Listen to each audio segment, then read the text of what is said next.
Един толкова класически инструмент, какъвто и цигулката, сватбарските оркестри. И не само да я наложат, а да я издигнат в едно много високо ниво. Скъпи приятели, предстои ни една наистина необикновена среща с един наистина необикновен изпълнител. Когато засвири и времето спира. Чрез цигулката той изразява себе си. Дами и господа, представяме ви дядо Грую Григоров, който е на 87 години и продължава да твори и изработва цигулки. Това е човекът, който е бил неотлъчно до маестро Иван Михов.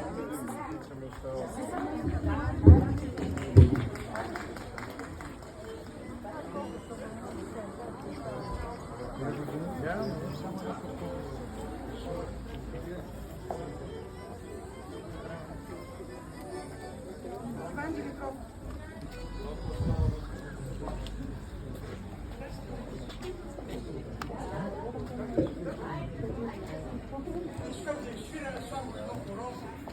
Първото хоро на Иван Михов се казваше Земско хоро. Аз ще изсвиря него.